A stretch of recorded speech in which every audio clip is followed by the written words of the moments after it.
Good morning everyone. Teachers academy में फिर से आपका स्वागत है डियर स्टूडेंट्स। तो मैं सूर्यांक सर आपका स्वागत करता हूं। और जैसा कि आप सब जानते हैं कि जो अपनी जो क्लास होती है वो 9 बजे से होती है और यहाँ पे जो क्लास चल रही है वो यूजीसी नेट जेआरएफ 2023 और 24 के लिए, और दिसंबर में अगर आप फोकस कर रहे हो 2023 के लिए तो ये आपकी क्लास बिल्कुल प्रॉपर है। और अगर जून के लिए फोकस कर रहे हैं जो कि 10 तारीख से प्रस्तावित है जून वाली पेपर, और ये वाला जो पेपर दिसंबर वाला है वो 6 तारीख से चलेगा। ठीक है, 6 तारीख से। अब यहां से जो प्रथम प्रश्न पत्र है 2014 से लेकर 2023 तक का पेपर मैं सॉल्व करवा रहा हूं। बाकी अदर टीचर भी आपको यहां पे पेपर सॉल्व करवाएंगे। ठीक है, अब यहां से बात करें पीपल डेवलपमेंट एंड इन्वायरमेंट वाला पार्ट है यहां से, और ये पार्ट नंबर अगर आप देखो तो पार्ट नंबर ये क्या है 13 है। ठीक है, 13 नंबर आपको चलते जा रहा है। और यहां से जो पेपर है वो 2022 के स्टार्ट हो जाते हैं। ठीक है, 2021-22 का साथ में हुआ था, 21 तक का मैंने करवा दिया है। 2022 के पेपर आज से यहाँ पे स्टार्ट हो जाएंगे सॉल्व होने। ठीक, तो इसके पहले जो भी क्लासेस हुई हैं, आप सबकी याद रखिएगा 2022 तक के पेपर सॉल्व हुए हैं। इसके पहले आप चले जाओगे तो जो 12 क्लासेस हैं, इन 12 क्लासेस में आप देखेंगे कि 2014 से लेकर के 2018 तक के एक बार में सॉल्व करवाया गया। फिर इसके बाद 19 से लेकर के 21 तक एक बार सॉल्व हो गया। अब 2022 का सॉल्व होता चलेगा और 23 का फिर सॉल्व होगा जो जून में पेपर हुआ था। ठीक है, तो आई होप आप सबको इससे फायदा हो रहा होगा। तो जो लोग मेरे साथ अभी जुड़ रहे हैं, जैसे हिंदी साहित्य लखनऊ जी हैं, प्रणाम, ओके, नमस्कार। जमील अहमद है, उनको भी भाई गुड मॉर्निंग। तो बाकी जो लोग मेरे साथ बाद में जुड़ेंगे, इस लेक्चर को बाद देख रहे होंगे, तो याद रखिए ये कौन सा लेक्चर है, यहाँ से 13 नंबर है। इसकी टीचर्स एकेडमी की प्लेलिस्ट में जाकर के आप इसको अच्छे से ढूंढ के देख लीजिएगा। ठीक है, आगे देखते हैं। इसमें थोड़ा सा और एक इन्फॉर्मेशन आपके लिए है कि हर सैटरडे को आप देखोगे, हर शनिवार को, ठीक है, हर सैटरडे को आप देखोगे तो 5 बजे से 5 PM से एक क्लास चलती है जिसको बोलते हैं मैराथन क्लास। ठीक है, यहीं पे अगर प्रथम प्रश्न पत्र आप पढ़ना चाहते हैं 10 यूनिट का बहुत डिटेल से, तो यहाँ से जो क्लास चल रही अपनी दोनों के लिए दिसंबर 2024 जून 2024-23 के लिए, ये अगर आप देखोगे तो ये चल रहा है 999 रुपीज में। आप चाहे तो यहाँ से इसको लेकर के पढ़ सकते हो। ठीक, चलिए। और अगर आप चाहते हैं कि और प्रैक्टिस करना चाहते हैं तो आप टीचर्स एकेडमी का ऐप डाउनलोड कर लीजिए। टीचर्स एकेडमी का ऐप डाउनलोड करके 10 टेस्ट अभी आप दे सकते हो। ठीक है, कितने टेस्ट है अभी? 10 टेस्ट है और फ्री ऑफ कॉस्ट है, ये फ्री है, केवल रजिस्ट्रेशन करके आप फ्री टेस्ट दे सकते हो। ठीक है, चलिए आगे बढ़ते हैं नेक्स्ट क्वेश्चन पे। और किसी को कुछ इंफॉर्मेशन मुझसे चाहिए तो प्लीज आप सब बता दीजिएगा। ओके, ममता जी, सर आपके स्टाफ से 3 बार आपसे बात करने को बोला पर बात नहीं कर पाई। ममता उमराव, अच्छा ठीक है, आपको बात करनी है मुझसे, अभी मैं अपना नंबर दे दूंगा, आप मुझसे बात कर लीजिएगा। ठीक है, चलिए Mamta Umrao ji, you can note my number, मैं लास्ट में दे दूंगा, अभी आप मेरा नंबर ले लीजिएगा, मैं अभी नोट कर दूंगा। ठीक है, आप उसको इस पे कॉल कर लीजिए 8423565602 पे। इस पे अगर कोई प्रॉब्लम होती है आप मुझे कॉल कर सकती हैं। ठीक है, मैं आपको जवाब दे दूंगा। ठीक, चले, अब मेरे ख्याल से आपकी प्रॉब्लम दूर हो गई होगी। ठीक है, इसको नोट कर लीजिएगा। ठीक है, अन्यथा कॉल मत करिएगा। और जिसको लगता है कि और क्वेश्चंस पूछने हैं तो यहाँ से क्वेश्चन आप पूछ सकते हो। कहाँ पे? जैसे यहाँ से आप जा सकते हो, आप इन्वायरमेंट के क्वेश्चन पूछना चाहे तो EADDA विद सूर्यांक पे है, SURYANK सूर्यांक पे। ठीक, ये अड्डा विद सूर्यांक है। ये टेलीग्राम पे आप जाओगे, ब्रैकेट में लिखा होगा नेट जेआरएफ लिखा होगा। ठीक है, नेट जेआरएफ, इसको आप सर्च कर लीजिए टेलीग्राम पे। तो यहाँ से आप उससे इन्वायरमेंट क्वेश्चन पूछ सकते हैं। ठीक है, इन्वायरमेंट के या अदर रिलेटेड आपकी प्रॉब्लम है, DI है और रीजनिंग वाला पार्ट है, कंप्यूटर वाले पार्ट है, इन सब क्वेश्चन भी अगर आपको लगता है पूछना तो यू कैन पूछ सकते हैं आप। ठीक है, चले, हो गया, आगे बढ़ा जाए। तो चलिए आगे बढ़ते हैं हम लोग। यहां से क्वेश्चंस पे आते हैं। तो ये है 8423565602, ये हो गया होगा नोट आपका। चलिए आगे बढ़ते हैं हम लोग, क्वेश्चन पे आते हैं। यहां से क्वेश्चन की बात किया जाए, इस पे आइए। स्टाफ इसलिए बोला होगा ना ममता जी, क्योंकि मैं रहा नहीं हूँ यहाँ से, क्लास लेने के बाद चला गया हूँ, तो इसलिए आप बात नहीं करवा पाए होंगे। ठीक है, चलिए आगे बढ़ते हैं। नीचे आते हैं हम लोग क्वेश्चन पे। क्वेश्चन है,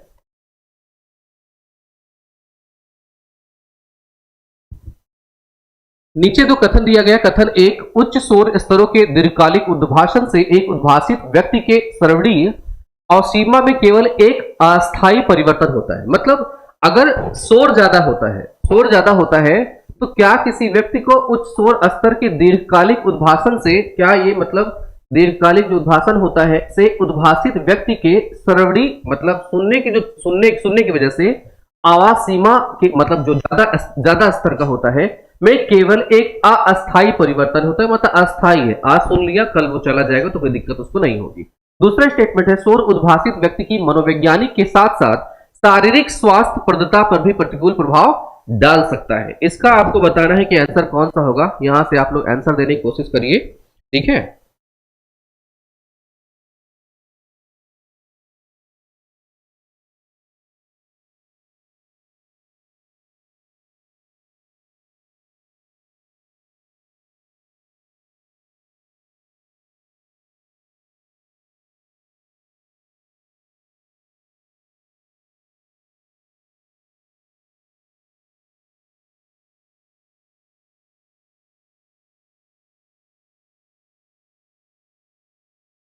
चलिए, आपका क्या है सर, मुझे पेपर वन समझ में नहीं आता है, क्या पहले डिटेल पे पढ़ो किताब तब आएगा समझ में। अच्छा, अभी बताता हूँ मैं। देखिए ये आप लोग जो हिंदी साहित्य लखनऊ जी 4 बार लिखने से अच्छा है कि बार लिख दीजिए, सब मुझको दिखता ही है। 4 बार आप लिखते हो तो बाकी जो स्टूडेंट है उनके उनके जो क्या कहते हैं स्टेटमेंट ऊपर चले जाते हैं ना कमेंट्स, तो एक बार लिखिए बहुत है। ठीक, देखें अभी बताऊंगा क्या करना है आपको।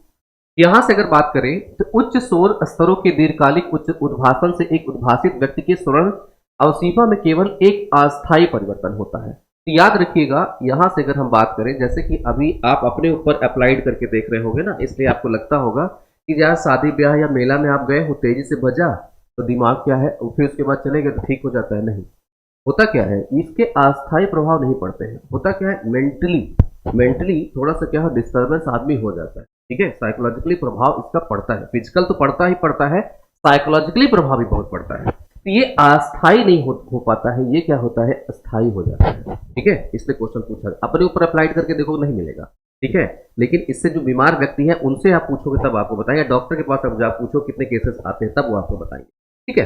जो शोर शराबा होता रहता है, जैसे अगर आप शहरों के पास देखोगे, जैसे एग्जाम्पल ले रहा हूँ, साइकोलॉजिकल प्रॉब्लम कहाँ होती है। एग्जाम्पल आप देखिए, कभी आप हेडफोन लगा दीजिए, हेडफोन लगाइए और गाना थोड़ा तेज कर लीजिए। जब आप दूसरे व्यक्ति से बात करोगे ना, आप तो तेज बात करो, लाउडली बात करो, और जब जहां पे आसपास शोर हो रहा होता है, वो लोग आपस में जो कम्युनिकेट करते हैं, घर घर अगर किसी का है, वो क्या, वो तेज आवाज में बात करना शुरू ही कर देते हैं। अब वो किसी शांत एरिया में जाएंगे ना, तो जो उनकी लाउडनेस है वो वैसी की वैसी रह जाती है। इसको बोलते हैं साइकोलॉजिकली प्रॉब्लम, ठीक है। मेंटली प्रॉब्लम भी होती है। यहां से आइए, शोर उद्भाषण व्यक्ति में मनोवैज्ञानिक के साथ साथ शारीरिक स्वास्थ्य पर भी क्या होता है, प्रतिकूल प्रभाव पड़ता है, ठीक है। ऑब्वियस है, बताया तो, फिजिकल एंड साइकोलॉजिकली। लेकिन एक क्वेश्चन आया था कि किसी व्यक्ति में जो रक्तचाप होता है, जो ब्लड प्रेशर होता है, क्या इसका शोर का प्रभाव पड़ेगा क्या? तो ब्लड प्रेशर पे शोर का प्रभाव नहीं पड़ेगा। और अगर कोई कहे कैंसर इससे हो जाएगा क्या, तो कैंसर भी इससे नहीं होगा। तो ऐसा थोड़ा कॉमन सेंस आप लोग अपना रखिएगा। तो यहाँ पे क्या होगा, पहला वाला स्टेटमेंट क्या होगा, असत्य हो जाएगा, दूसरा वाला क्या हो जाएगा, सत्य हो जाएगा। तो यहाँ से क्या है, ये वाला डी वाला आंसर होगा, ठीक है। आई होप आप सबको समझ में आ रहा होगा। चलिए आगे बढ़ते हैं नेक्स्ट क्वेश्चन पे।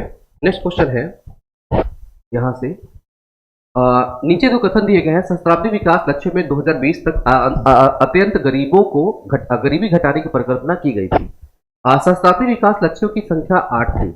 इसे बताना है कौन सा होगा, ठीक है, इसमें बताना है कौन सा होगा, थोड़ा सोच के करिएगा, ठीक है। देखिए हिंदी साहित्य जी, आप क्या करिए, जैसे क्रिकेट होता है, ठीक है, क्रिकेट होता है, एग्जाम्पल दे रहा हूं खेल का, तो एग्जाम भी क्या है, खेल है। अगर आपने केवल बैठ करके क्रिकेट देखा है, ठीक है, तो आपको वो आसान लगेगा कि यार यही तो है, ठीक। लेकिन वो प्लेयर जो क्रिकेट मैदान में रियल में खेल रहा होता है, जैसे हम टीवी में देखते हैं हमको आसान लगता है, फिर पूछते हैं यार आउट गए हो गया या छक्का नहीं मारा इस वाली बॉल पे। आप मैदान में उतरिए, तो मैदान में उतरेंगे जब आप, तो आपको हर तरह की बॉल खेलनी होती है। कहीं बाउंसर्स आता है, कहीं आपको स्पिन खेलनी पड़ती है या गुगली आती, जो भी हो। आपको करना क्या है, जब तक आप पढ़ेंगे नहीं तब तक आप ऑब्वियस क्वेश्चंस केवल देखेंगे। पर्टिकुलर क्वेश्चन अगर आप रट्टा मार लोगे तो हो सकता है वो आए तो सॉल्व कर लो, लेकिन थोड़ा ट्विस्ट करेंगे तो आप नहीं पढ़ पाओगे। तो यहाँ पे आपको करना क्या है, सबसे पहले तो पढ़ाई करनी है, ठीक है, पढ़ाई करनी है। तो 10 यूनिट दिया हुआ है, 10 यूनिट की आपको अगर पढ़ेंगे नहीं, ठीक है, तो नहीं हो सकता। अब ये 10 यूनिट चाहे आप जहां से पढ़िए, ये मैं नहीं फोर्स करूंगा कि आप मेरे से पढ़िए या हमारे इंस्टीट्यूट में पढ़िए, आपको ये जहां से पढ़ना है आप वहां से पढ़िए। हाँ, हमारे यहाँ 99 रुपीज में ये हम 10 यूनिट पढ़ा रहे हैं, वो अलग बात है। अब आप चाहे अपनी बुक से पढ़िए, चाहे आप किसी इंस्टीट्यूट से पढ़िए, या आपको जैसे इच्छा हो, लेकिन पढ़ना तो पड़ेगा। ठीक है, चलिए। तो यहाँ पे गुड मॉर्निंग सबको, गुड मॉर्निंग। गुड़िया है, जयश्री है, ममता, अच्छा हो गया आपका, ठीक है। Anjali Pathak ji good morning. और चले ओके, आइए। तो यहां से अगर हम बात करें, यहां से कुछ लोगों ने आंसर दिया हुआ है, बी आंसर आया है, कुछ लोग का डी आंसर आया हुआ है। देखिए समझो, नीचे दो कथन दिया गया है, सहस्त्राब्दी विकास लक्ष्य। अब यहां दो चीज याद रखिएगा। अभी सहस्त्राब्दी विकास लक्ष्य जब बात करता है आपसे, तो ये बोलता है किसके लिए, एमडीजीज के बोलता है, मिलेनियम डेवलपमेंट गोल के लिए बोलता है। मिलेनियम डेवलपमेंट गोल जो आया था वो आया था सन 2000 में, और कब तक के लिए चला था, 2015 तक के लिए चला था। ठीक है, जब गरीबी उन्मूलन की बात करता है तो गरीबी उन्मूलन की ये बात जो करता है वो कब की तक की बात करता है, 2015। और इसका जो कंपैरिजन करता है कि कंपेयर जो हम करेंगे वो कब से, गरीबी को हमें आधा करना है, लेकिन कब तक के स्तर को, ये कहता है जो 90s के दशक में रहा हो, सॉरी जो 1990 के दशक में रहा हो, इसमें गरीबी हम 2015 तक कितना कम कर पाए, इससे कंपेयर करता है यहाँ की गरीबी से। ये डेट याद रखिएगा, 1990 के दशक की काम करता है, तो ये स्टेटमेंट रॉन्ग हो जाएगा। सहस्त्राब्दी विकास लक्ष्यों की संख्या कितनी है, 8 है। ठीक है, 8 लक्ष्य आपको याद होने चाहिए। ठीक है, इसी इस पे मैंने पढ़ा रखा है, टेलीग्राम वाले पर भी, अगर जो मैंने अभी ग्रुप बताया है आप उस पर भी सर्च करोगे तो आपको एमडीजी से रिलेटेड चीजें मिल जाएंगी, क्वेश्चंस मिल जाएंगे। ठीक है, तो यहां से क्या होगा, स्टेटमेंट फर्स्ट रॉन्ग हो जाएगा और दूसरा क्या हो जाएगा, सत्य हो जाएगा। ठीक है, तो ये क्या होगा, यहाँ पे ये स्टेटमेंट होगा। कल मैंने आप सबको एक क्वेश्चन करवाया था, उसमें किसी ने मुझसे पूछा था, अभी याद आया मुझे, क्वेश्चन था क्या था, बस एक मिनट मुझे याद करने दीजिए। सीएफसी से रिलेटेड था, ग्रीन हाउस गैस से रिलेटेड था, ग्रीन हाउस गैस। ठीक है, ग्रीन हाउस गैस रिलेटेड था, ग्रीन हाउस गैस रिलेटेड इसमें था, सीएफसी का नुकसान पूछा था, सीएफसी। तो दोनों स्टेटमेंट क्या थे, दोनों स्टेटमेंट को मैंने सही बताया था। उसमें आप लोग कल वाला देख लीजिएगा, जो पार्ट है, पार्ट अगर आप देख रहे होंगे 12 नंबर में, पार्ट 12 क्वेश्चन नंबर मुझे याद नहीं है, तो सीएफसी रिलेटेड था ग्रीन हाउस गैस को लेकर, और यहाँ पे था सीएफसी, इस सीएफसी भी ग्रीन हाउस इफेक्ट डालती है। उसकी वजह क्या दिया था, वजह दिया था कि क्या ये ओजोन का क्षरण करती है, इसलिए ओजोन का क्षरण करती है, इसलिए। तो वहां पे दोनों स्टेटमेंट, फर्स्ट वाला और सेकेंड वाला दोनों सही है, लेकिन दो वाला इसकी सही व्याख्या नहीं करता। हो सकता है किसी ने कहा कि आपने सी ऑप्शन टिक करवा दिया है, हाँ, तो वो उसमें वो क्या होगा, बी ऑप्शन होगा। ठीक है, बी, क्योंकि दोनों, ये क्या है, पहला दूसरा स्टेटमेंट सही है, एक्सप्लेनेशन मैंने सही किया है, टिक मैंने गलत लगाया होगा, तो आप देख लीजिएगा उसको। ठीक है, तो बी ऑप्शन वहां पे होगा। चलिए आगे बढ़ते हैं हम लोग। नेक्स्ट क्वेश्चन है, उन खतरों को पहचानिए जो कि केवल प्राकृतिक कारणों से घटित होते हैं, वन्य आग, ज्वालामुखी, चक्रवात, बाढ़। अब इसका तो जवाब आप लोग अच्छे से दे लोगे। ठीक है, इसका जवाब आप सब अच्छे दे लेंगे। अच्छा, जयश्री वर्मा जी ने दिया था सीएफसी ओजोन पर, हाँ ठीक है, उसका क्या होगा, वहां पे क्वेश्चन नंबर 10 था, बता रही है, तो क्वेश्चन नंबर 10 था, उसका ऑप्शन जो होगा वो बी होगा। एक्सप्लेन मैंने सही किया था, बस उसका जो टिक लगा था वो शायद सी ऑप्शन लग गया था। ठीक है, थैंक यू आपका जो बताया आपने। ठीक है, चलो यहां से बताइए,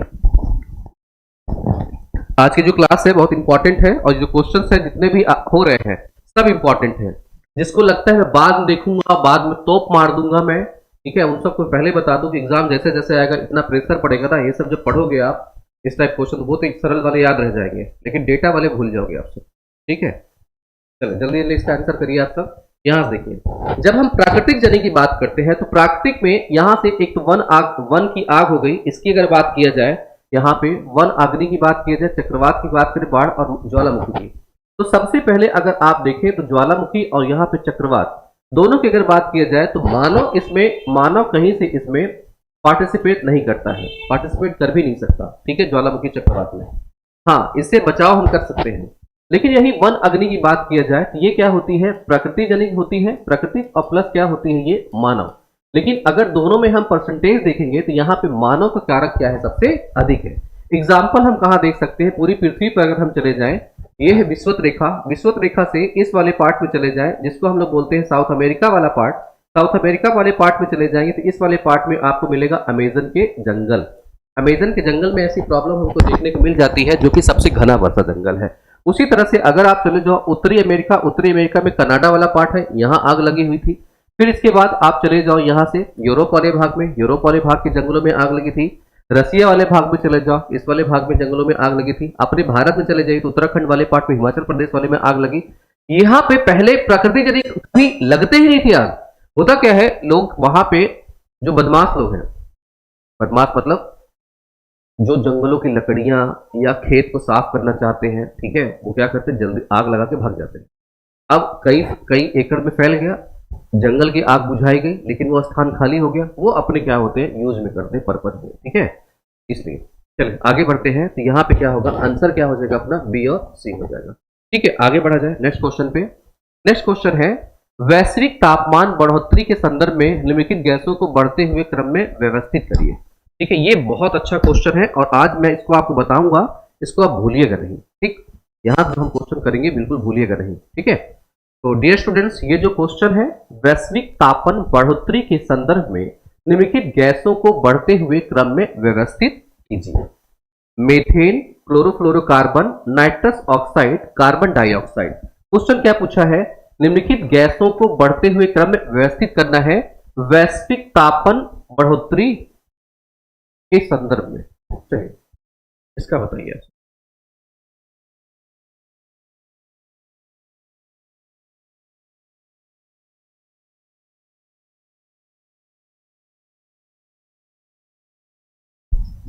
चलिए भाई बताइए आप लोग जल्दी से।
इसी में ओजोन भी है।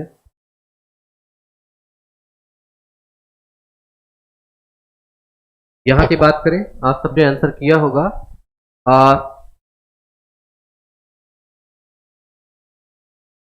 स्लाइड में कुछ हो गया, एक मिनट, ये क्लास में कुछ हो रहा है, एक मिनट हो जाए, कैमरा कुछ प्रॉब्लम है, रुके रहिए आप सब। हाँ, स्क्रीन सही करा रहा हूँ, रुक जाइए, कुछ प्रॉब्लम नेटवर्क की होगी और कुछ उसमें कैमरा की प्रॉब्लम होगी, just minute. I think camera की प्रॉब्लम है, रुके रहिए थोड़ा सा, एक मिनट रुके रहिए, ठीक है। कैमरा में प्रॉब्लम है, वेट कर लीजिए आप सब।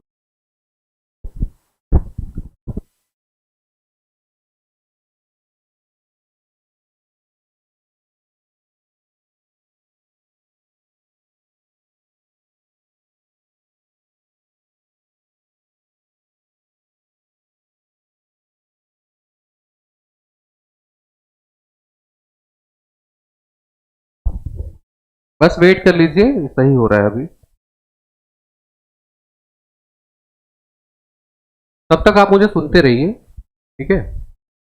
नीचे वाला पार्ट शायद दिख रहा होगा आप सबको ना। अच्छा, मैं भी नहीं दिख रहा हूँ आपको, स्टॉप हो गया है ये स्क्रीन ऑफ, स्टॉप हो गई है, चल ही नहीं रहा है। अब मैं भी नहीं दिख रहा हूँ।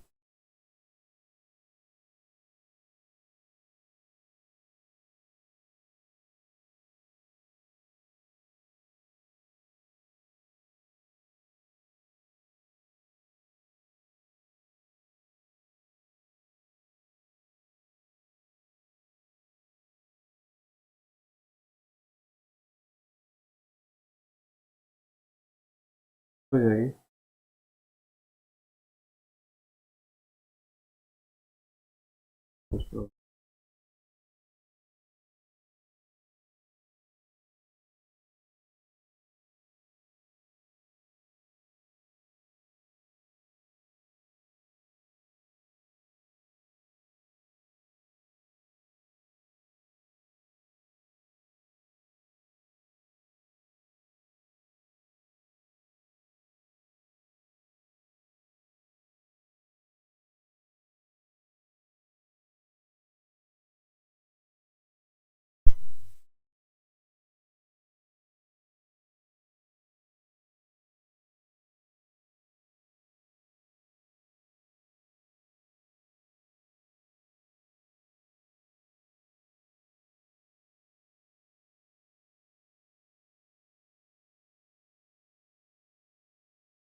चलिए अब बताइए आप लोग कि दिख रहा है आप सबको यहाँ से,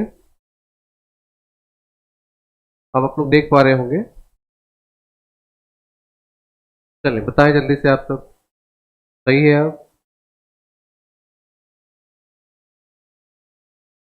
अब ठीक है ना।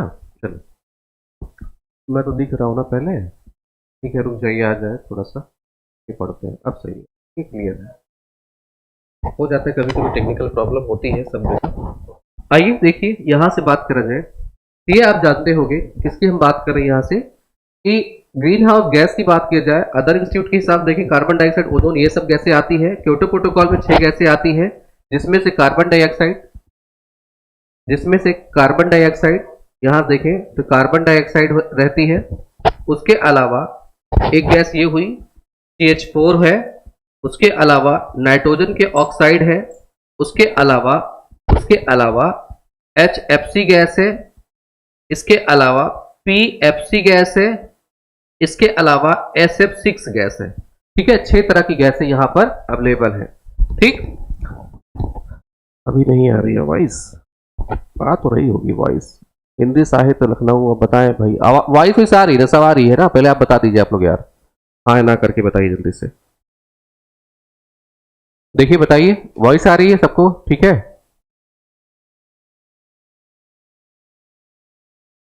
यस ओके ठीक है, ये चीजें हैं, 6 तरह की गैसें यहां पे हैं।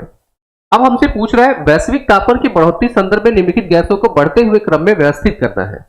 जब बढ़ते हुए क्रम में व्यवस्थित करेंगे, अब यहाँ पे एक क्वेश्चन, यहां से वैश्विक तापमान की अगर बात करें बढ़ोतरी, अब बढ़ोतरी किसके हिसाब से, 2 तरह के यहाँ क्वेश्चन होगा। यहाँ पे कुछ चीजें लिखी नहीं गई है, यहाँ पे आएगा कि एटमॉस्फेयर में, वायुमंडल में, याद रखिएगा वायुमंडल में इसका अकरेंस क्या है, मतलब इसकी उपस्थिति के हिसाब से। ठीक है, इसकी उपस्थिति के हिसाब से ये क्वेश्चन इस हिसाब से पूछा गया है कि इसमें वैश्विक बढ़ोतरी के हिसाब से बताना है, तो इसमें कितनी मात्रा इन गैसों की उपस्थित है। ठीक है, इस हिसाब से क्वेश्चन पूछा गया है, तब सॉल्व करनी है। अब यहां से मैं कुछ चीज आपको नोट करवाता हूं, उसे आप नोट कर लीजिएगा। ठीक है, उसे मैं नोट करवा दे रहा हूं, यहां नोट कर लीजिएगा।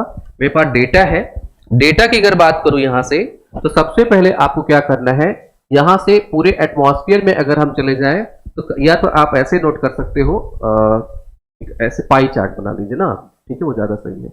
यहां से अगर हम चले जाएं इस टाइप से, ठीक है, पाई चार्ट बना लें, सबसे अधिक मात्रा में देखें तो यहां से इस टाइप से क्या मिलेगी हमें, यहां पे कार्बन डाइऑक्साइड CO2 की मात्रा क्या मिलेगी, 60% सबसे अधिक मात्रा मिलती है।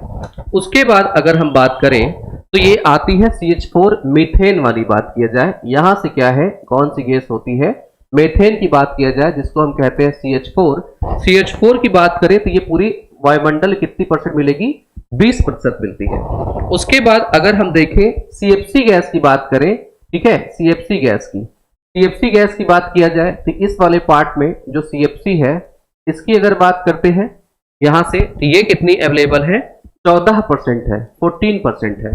ठीक है, अब इसके बाद यहां से अगर देखें जो नाइट्रोजन के ऑक्साइड्स हैं, अब ये थोड़ा सा और 60% में भी ज्यादा कर दूंगा, नाइट्रोजन के ऑक्साइड की बात किया जाए, जिसको हम लोग नाइट्रस ऑक्साइड कहते हैं, इसकी अगर बात करें तो ये कितने परसेंट है, 6% है। ठीक है, अब इसके बाद जो यहां से ये वाले पार्ट बचा, जिसमें वाटर, इसकी बात किया जाए, वाष्प की बात करते हैं, इसमें इसकी बात किया जाए, H2O वाष्प की बात किया जाए, तो इसकी मात्रा भी क्या है, यहां से देखें तो 30% तक अवेलेबल है। ठीक है, 30% तक ये क्या हो जाता है, अवेलेबल हो जाता है। कितना, वाटर की बात किया जाए 30% तक अवेलेबल हो जाता है। बाकी 60% को आप ज्यादा कर लीजिए, यहां से इस वाले पार्ट को मैं ज्यादा कर दे रहा हूं क्योंकि ये वाला फिल नहीं हो पाएगा। यहां की अगर बात किया जाए, बहुत छोटी छोटी अदर गैसें भी क्या है, अवेलेबल है। ठीक है, ये क्या है, अदर गैसेस।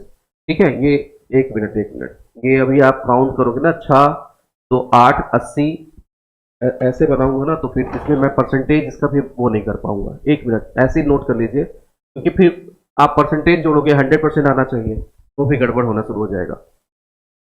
कार्बन डाइऑक्साइड 60% कर लीजिए, CH4 की बात करें तो ये कितना परसेंट है, 20% कर लीजिए, और फिर कॉमा देते हैं। और CFC की बात किया जाए तो ये है 14%। फिर अगर देखा जाए तो जो नाइट्रोजन के ऑक्साइड है, नाइट्रस ऑक्साइड, ये कितना है, 6%। और जो अदर गैसेस हैं, अदर गैसेस इनके ये बाकी जो बचा 100 में से घटा लीजिएगा, जो बचेगा वो कर लीजिएगा, ठीक है। या इसका परसेंटेज इतना याद रखिए, ठीक है, चलेगा। ठीक, तो सबसे अधिक कौन होगी? Carbon dioxide. सबसे अधिक कौन होगी? Carbon dioxide. फिर इसके बाद कौन सी होगी? CH4, तो दूसरा ये हो जाएगा। फिर यहाँ से क्लोरोफ्लोरोकार्बन और इसमें नाइट्रोजन के ऑक्साइड, तो यहाँ पे देख सकते हैं तीसरा ये होगा और चौथा ये होगा। तो पहला कौन सा होगा? डी। यहां से देखा जाए डी हुआ। फिर इसके बाद कौन सा होगा? मेथेन हुआ। फिर इसके बाद बी की बात करें तो ये हुआ और इसके बाद ये, तो आंसर कौन सा होगा? बी वाला होगा, ठीक है। आंसर कौन सा होगा? बी वाला। अब एक चीज और आप लोग देखिए, एक चीज और ध्यान दीजिएगा, जब अगर हम बात करते हैं यहां से क्वेश्चन पे ध्यान दीजिए, अब आता है कि ये इनकी उपस्थिति के हिसाब से हमने बात किया, इनकी हमने क्या बात करी कि उपस्थिति किस गैस की कितनी है और कार्बन डाइऑक्साइड की मात्रा हमने देखा सबसे अधिक है। यहां पे ये गैस जो है, जो गैस है किसमें? क्योटो प्रोटोकॉल में कार्बन डाइऑक्साइड और उसके अलावा CH4, उसके अलावा नाइट्रोजन के नाइट्रस ऑक्साइड, उसके बाद देखा जाए तो क्या है? PFC हो गई, PFC, उसके बाद HFC, इसके बाद यहां से अगर हम बात करें SF6 हो गया। तो अब यहां पे इनका इफेक्ट, किसका प्रभाव कितना अधिक होगा, कौन सा इसमें ग्रीन हाउस गैस ये क्या करता है? Green house gas, green house gas प्रभाव, ठीक है, प्रभाव मतलब कौन कितना ज्यादा गर्म करेगा, किसकी पावर अधिक है। यहां से ग्रीन हाउस गैस क्षमता के हिसाब से, क्षमता के हिसाब से देखें तो जो मैं सीरीज नोट करवा रहा हूं उसको अच्छे से नोट कर लीजिएगा कहीं पे, क्योंकि यहां से क्वेश्चन पूछा जाता है। ये सीरीज क्या होगी? कार्बन डाइऑक्साइड पूरे इसमें सबसे कम करता है, सबसे कम, जो क्योटो प्रोटोकॉल के अंतर्गत है उसकी हम बात कर रहे हैं। फिर इसके बाद इससे ज्यादा कौन करेगा? मेथेन करता है गर्म। इससे ज्यादा कौन करेगा? तो आपने क्लोरोफ्लोरोकार्बन का नाम उसमें आपने सुना होगा, नाइट्रोजन के ऑक्साइड्स का, तो नाइट्रोजन के ऑक्साइड ज्यादा करेगा। फिर आपने क्लोरोफ्लोरोकार्बन सुन रखा है, तो क्लोरोफ्लोरोकार्बन होगा। क्लोरोफ्लोरोकार्बन में भी दो तरह के होते हैं। एक अगर देखें तो क्लोरोफ्लोरोकार्बन में यहां पे CFC12 करके है, एक है CFC11 करके है। तो यहां पे CFC12 CFC11 वाले से अधिक होगा। यही अगर यहां होता तो उसका नंबर यही आता। फिर इससे ज्यादा कौन करेगा? इससे ज्यादा जो PFC है, जो PFC है वो करेगा। फिर इससे ज्यादा कौन करेगा? HFC करेगा। इस सबसे अधिक कौन करेगा? तो SF6 करेगा। और SF6 की बात किया जाए तो ये बैन है, ठीक है, ये बैन है, इसको यूज नहीं किया जाता। CFC भी क्या करी गई? हटाई गई है, ठीक है। तो इतना मेरे ख्याल से आप सबको याद होगा। इस सीरीज को जरूर नोट कर लीजिएगा, क्योंकि अक्सर एग्जाम में पूछी जाती है। इसमें से कोई एक गैस उठाएगा और कंपेयर किससे करवाता है? कार्बन डाइऑक्साइड से। तो याद रखिएगा, कार्बन डाइऑक्साइड की मात्रा हमारे एटमॉस्फेयर में ज्यादा है, इसलिए हम क्या करते हैं? कार्बन डाइऑक्साइड को उपयोग करते हैं ग्लोबल वार्मिंग गैस के मापन में। लेकिन इन सब के अमाउंट क्या है? कम है, ठीक है, इन सब के अमाउंट कम है। लेकिन प्रभाव की बात करें तो ये इतने प्रभावित होते हैं। तो इन सब की अगर बात करें अरेंज करके तो SF6 सबसे ज्यादा, फिर HFC, फिर यहाँ PFC, फिर CFC, फिर इसके बाद N2O और फिर क्या है? CH4 और फिर क्या है लास्ट में? कार्बन। अगर ये अरेंजमेंट आएगा तो हिसाब से आंसर ये होगा। और अगर केवल आपसे पूछता है कि हमारी प्रकृति में कौन अधिक मात्रा में मिलेगा, तो हमारा आंसर फिर इस हिसाब से होगा, हमारा आंसर फिर इस हिसाब से होगा। तो कंफ्यूज मत होइएगा, ठीक है। यहां तक क्लियर है? यहां तक क्लियर है सबको?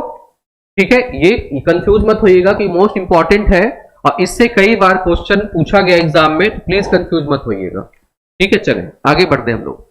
नेक्स्ट क्वेश्चन है, अंतरराष्ट्रीय सौर गठबंधन के सभी सदस्य देशों कर्क और मकर रेखा के मध्य में अवस्थित हैं।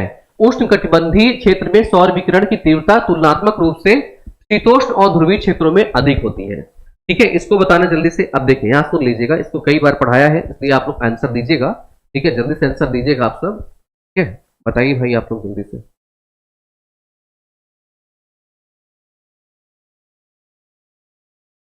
देखिए समझिए, सुनिए, जब हम बात करते हैं अंतरराष्ट्रीय सौर गठबंधन के सभी सदस्य देश कर्क और मकर रेखा के मध्य में उपस्थित अवस्थित है। अब यहां से अगर देखें तो ये है, यहां पृथ्वी है, इसके बीच में यहां देखें तो 23 अंश ये क्या है? कर्क रेखा है।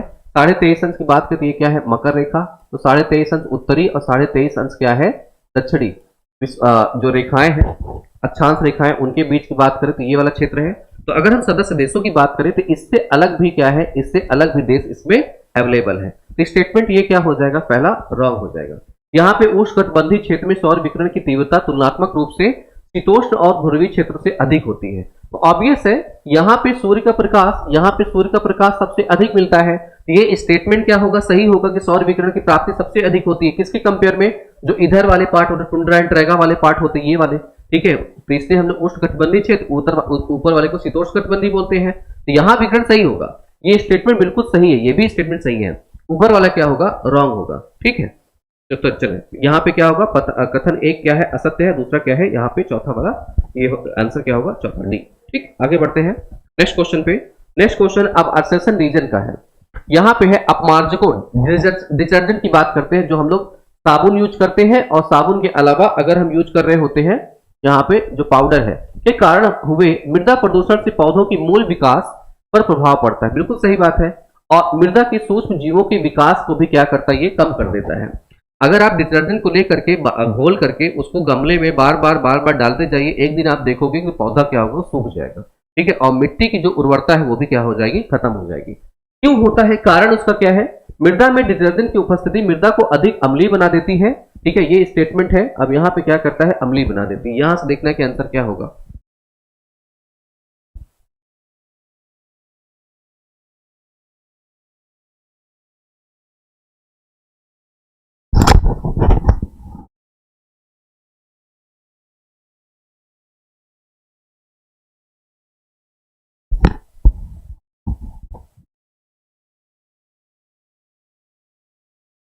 देखें, जब यहां से अगर हम बात करते हैं डियर स्टूडेंट्स, तो ये होगा क्या, ये क्या है, कारण है अपमार्जक डिटर्जेंट कारण, ये बिल्कुल सही है स्टेटमेंट, ये कथन एक बिल्कुल सही है। कारण क्या होता है, मृदा में डिटर्जेंट की उपस्थिति मृदा को अधिक अम्लीय, अम्लीय नहीं बनाता, ये क्या बनाता है, क्षारीय बनाता है, क्षारीय बनाएगा। इसमें अगर हम बात करें, पीरियोडिक टेबल आप सबने पढ़ा होगा, नहीं पढ़ा होगा तो घबराना नहीं है कि सर ये क्या पढ़ाना शुरू कर दिए, ठीक है। अगर साइंस बैकग्राउंड के होगे या हाई स्कूल में पढ़ा होगा, तो इधर के जो तत्व पाए जाते हैं पीरियोडिक टेबल केमिस्ट्री में, यहाँ के जो तत्व होते हैं ये क्षारीय गुण दिखाते हैं। तो इसमें क्षारीय, इसमें सोडियम के ऑक्साइड होंगे, किसके, सोडियम के ऑक्साइड होते हैं, ठीक है, ऑक्साइड होंगे। तो ये क्या करते हैं, इसको क्षारीय गुण इसको प्रदान करते हैं। तो यहाँ पे क्या होगा, ये अम्लीय नहीं होगा, क्षारीय होगा। अगर स्टेटमेंट क्षारीय होता तब ये इसका सही कारण होता। तो आर क्या है, रॉन्ग है, तो ए क्या है, सही है। तो यहाँ पे क्या है, ए सही है, आर क्या है, सही नहीं है, ठीक है। आगे बढ़ते हैं, नेक्स्ट क्वेश्चन है, सतत जैव प्रदूषण पॉप्स के उदाहरण है, डायोक्सिन या पैन, PAN या VOC या PCB या फुरेंस। बताइए भाई क्या होगा।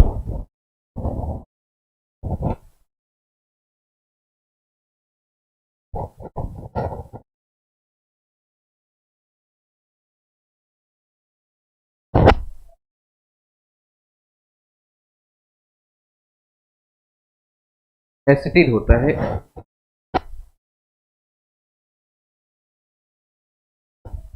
PYL,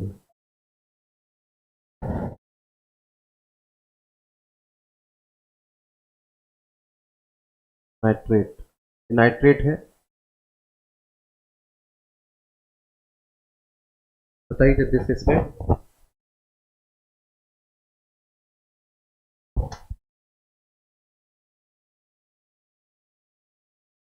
आंसर दीजिए भाई जल्दी से।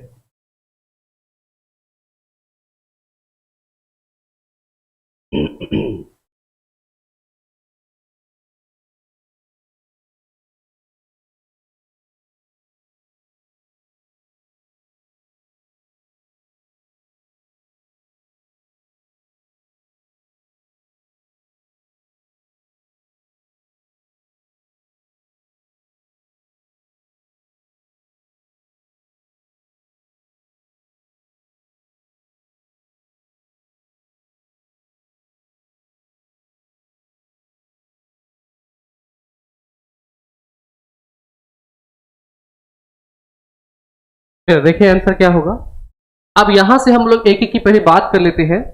यहां से थोड़ा सा इन सब की बात किया जाए कि पैन क्या होता है, फ्यूरांस क्या होता है, वीओसी क्या है, और ये क्या है, पीसीबी। ये है वोलेटाइल ऑर्गेनिक कंपाउंड है। वोलेटाइल ऑर्गेनिक कंपाउंड होता है ये। पीसीबीज को अगर देखें यहां से, पीसीबीज क्या होती, तो पीसीबीज की अगर बात करें तो ये है पीसीबीज। तो मैं फुल फॉर्म लिख देता हूं यहां से, पॉलीक्लोरेटेड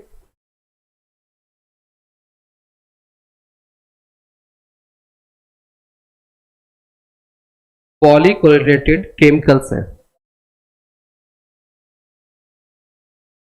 ठीक है, ये होता है। अब पहले यहां से समझते हैं, डाइऑक्सिम एक मटेरियल है, और यहां से पैन की मैंने बता ही दिया, फ्यूरांस भी क्या है, एक मटेरियल है। ठीक है, अब यहां से क्वेश्चन क्या पूछ रहा है, सतत जैव प्रदूषण। ठीक है, सतत जैव प्रदूषण मतलब हमेशा क्या है, वो बना रहे प्रदूषण। सतत जैव प्रदूषण क्या है, जो हमारे प्रकृति को नुकसान पहुंचा रहा है। अब सतत जैव प्रदूषण में यहां से उदाहरण हमसे पूछ रहा है, तो सबसे पहले याद रखना, वीओसीज पार्टिकल्स को मैंने आपको पढ़ा रखा है, वीओसीज को, वोलेटाइल ऑर्गेनिक कंपाउंड्स में।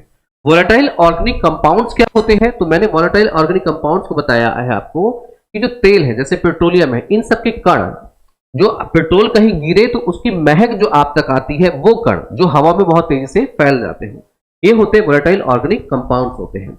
पीसीबीज क्या होती है, पीसीबीज क्या है, पॉलीक्लोरेटेड केमिकल्स होते हैं, और ये क्या होते हैं, मैनमेड होते हैं। ठीक है, मैनमेड हो गया। अब दो कंपाउंड हमको यहां पे मिलते हैं, यहां से एक आता है सतत जैव प्रदूषण। ये सब क्या है, चाहे वोलेटाइल ऑर्गेनिक कंपाउंड की बात करें, अब चाहे हम इसकी बात करें, क्या नाम है, यहां फ्यूरॉन्स की बात करें, तो यहां पे जो ये हमेशा क्या रह जाते हैं, ये हमेशा प्रदूषक हमेशा बने रहते हैं। अगर एक बार प्रकृति में आए, मैन मेड है, तो आए ये हमेशा क्या है, बने, इनका निस्तारण नहीं हो पाता है। ठीक है, तो ये क्या होगा, डाइऑक्सिन, और एक क्या होगा, फ्यूरॉन्स। तो डाइऑक्सिन और फ्यूरॉन्स, ए और डी की अगर बात किया जाए तो किसमें किसमें है, एक ये है ए और डी, और एक क्या है, ए और डी। अब एक टर्म आता है यहां से बी, और एक टर्म आता है ई का। ठीक है, बी और ई की बात करें तो पैन की बात किया जाए, यहां से पर ऑक्सी एसिटिल नाइट्रेट होता है। पर ऑक्सिल जो नाइट्रेट है, ये क्या करता है, ये जो पेड़ पौधे हैं, ठीक है, पेड़ पौधे हैं, इनको ये क्या करता है, बहुत अधिक मात्रा में इनका क्या करता है, क्षरण करता है। ठीक है, एक ये है। और यहीं से अगर हम बात करें इस वाले में, देखो क्या, बी, ए डी और ई, ई वाला है, ये पीसीबीज। पीसीबीज क्या होती है, पीसीबीज क्या है, एक प्रदूषक है। ठीक है, प्रदूषक, ये कहां से मिलेगा, कहां से मिलता है, तो इसमें हम क्या करते हैं, जब जो टाउन एरिया है वहां के वेस्टेज और जो मेडिकल इक्विपमेंट्स हैं वहां के वेस्टेज को लेकर के अगर हम जलाते हैं, तो यहां से पीसीबीज का क्या होता है, निर्माण होता है। तो देखिए, याद रखिएगा, जो वीओसीज है इनका निस्तारण किया जा सकता है, यहां से जो पीसीबीज है इनका निस्तारण होता है, यहां से पैन है इनका निस्तारण होता है। अब यहां से अगर हम देखें, और एक फ्यूरॉन आइए, लेकिन अगर इन दोनों में देखें तो इनका निस्तारण जल्दी से नहीं होता। अब इसमें कंपेयर करें पीसीबीज का, और हम बात करते हैं यहां से पैन का, तो इन दोनों में अगर देखें तो ये क्या होता है, ज्यादा खतरनाक होता है, जिसमें से यहां के कुछ मटेरियल तो रह जाते हैं, इसमें इसका निस्तारण आसानी से नहीं होता। तो इस वाले में अगर हम आंसर आए तो यहां से क्या होगा, इनमें बेस्ट जो आंसर होगा वो कौन सा होगा, ए डी और ई होगा। ठीक है, याद रखिएगा, ए डी और ई होगा। ठीक है, इस वाले में। चलिए आगे बढ़ते हैं नेक्स्ट क्वेश्चन पे। नेक्स्ट क्वेश्चन है, क्योटो प्रोटोकॉल की प्रथम प्रतिबद्धता अवधि में कितने ग्रीन हाउस गैसों को उत्सर्जन को कम करने के लिए आवृत किया गया था। ठीक है, कितने गैसों को इसमें सम्मिलित किया गया था। ठीक है, हाँ, तारपीन के तेल में भी होता है।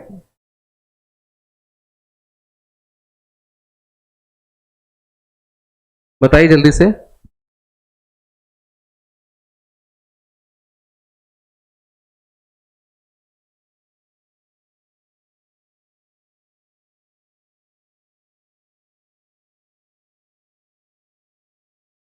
यहां से बताइए, आंसर दीजिए। पता नहीं संख्या आप लोग कभी बढ़ जाती है, कभी घट जाती है, आप लोग क्या हाल पता नहीं। तो इसको लाइक और शेयर जरूर करिएगा। फिलहाल बाद में इसको लेक्चर कोई ना कोई देख ही रहा होगा। यहाँ देखिए, जब अगर हम बात करते हैं यहाँ से तो 9 AM पे अपनी जो क्लास चलती है ये वाली इन्वायरमेंट वाला पार्ट। फिर इसके बाद अगर हम देखें तो 5 PM से इसमें आपके हर सैटरडे को, शनिवार को मैराथन क्लास चलनी है। उसके अलावा जो यहाँ पे क्लास चल रही है अभी पेड बैच में, यहाँ से पेड बैच में 2 बैचेस चलती हैं। 10 बजे से जो क्लास होगी वो इन्फी मैम की होती है ICT का, और 5 PM पे यहाँ पे शिवम सर की क्लास होती है, ठीक है, जिसका 999 रुपीज़ यहाँ पे प्राइस रखा गया है। बाकी इंफॉर्मेशन है वो दिया गया, नंबर है, जो लोग बाद में इस लेक्चर को देख रहे होंगे वो कॉल कर लीजिएगा, ठीक है। चलिए यहाँ से अगर बात किया जाए तो इसका तो आंसर आप दे ही चुके होंगे। यहाँ कितनी गैसें हैं? 6 गैसें। कौन कौन सी है? पहला पिछले बता दिया, आप सब जानते हैं, ठीक। आगे बढ़ते हैं, नेक्स्ट क्वेश्चन है। नेक्स्ट क्वेश्चन पे आए तो यहाँ से देखिए, ये है, नीचे दो कथन दिए गए हैं, एक को अभिकथन असर्शन और दूसरे को रीजन कहा गया है। विश्व समुदाय के 2050 तक कार्बन डाइऑक्साइड निरपेक्षता प्राप्त करने हेतु हरित हाइड्रोजन का उत्पादन निर्णायक होगा। हाइड्रोजन गैस की ऊर्जा मात्रा कोयले की अपेक्षा बहुत अधिक होती है। इसका कारण है ये बताया गया है, ठीक है। अब ऊर्जा की वजह से है कि किसकी वजह से, अब यहाँ बतानी है आपको, ठीक है। यहाँ से देखिए, जब हम बात करें विश्व समुदाय के लिए 2050 तक कार्बन की निरपेक्षता प्राप्त करने हेतु, मतलब कार्बन निरपेक्षता मतलब कार्बन को हमें क्या करना है? कम करना, मिनिमाइज करना है, ठीक है। हाइड्रोजन का उत्पादन हम करेंगे, हरित हाइड्रोजन का, बिल्कुल सही स्टेटमेंट है। हाइड्रोजन गैस की ऊर्जा मात्रा कोयले की अपेक्षा बहुत अधिक होता है, क्या इसकी वजह से हम करना चाहते हैं? नहीं। यहां से अगर हम बात करें ऊर्जा की वजह से नहीं करना चाहते। कोयला क्या है? कोयला क्या है? प्रदूषक है। क्या है ये? क्या है? एक प्रदूषक है। तो प्रदूषण अधिक फैलाता है, इस प्रदूषण को हमें कम करना है। तो हमने क्या किया, यहाँ पे हम CNG ले लाए, कंप्रेस्ड नेचुरल गैस। लेकिन अभी क्या है, ये इससे भी पूरी प्रदूषण होती है, लेकिन इसकी मात्रा भी लिमिटेड है हमारे लिए, और इसका मेन कंटेंट जो है वो क्या है? CH4 है। तो इसकी जगह भी हम क्या यूज करना चाहते हैं? यहाँ पे हाइड्रोजन यूज करना चाहते हैं। हाइड्रोजन की गैस की जो ऊर्जा मात्रा है, बिल्कुल सही बात, ये स्टेटमेंट सही है, आर अपने आप में सही है, ठीक है, लेकिन इसकी सही व्याख्या नहीं कर पाता ये, ठीक है। क्यों? प्रदूषक की वजह से हम लाना चाहते हैं, ना कि इसकी ऊर्जा क्षमता की वजह से लाना चाहते हैं, ठीक है। चलिए यहां से क्या हो जाएगा, ऊपर वाले AR दोनों सही है, लेकिन इसकी सही व्याख्या नहीं कर पाता ये, ठीक है। यहां से क्या होगा? आंसर B होगा। अब बुक में जब पढ़ेंगे ना तो उल्टा सीधा वहां पर एक्सप्लेनेशन करके रखा हुआ है एग्जाम में, जो लोग बनाते हैं क्वेश्चन, वो बुक बना रहे हो, ठीक है। चलिए यहाँ से बताइए, औद्योगिक क्रांति की शुरुआत से समुद्र के सतही जल की अम्लता बढ़ी है या घटी है? अब देखें, यहाँ पहले अगर हम बात करें, यहाँ पे औद्योगिक शुरुआत से समुद्र सतह की जल की अम्लता की अगर बात किया जाए, जल की अम्लता की बात करें, एसिडिक नेचर।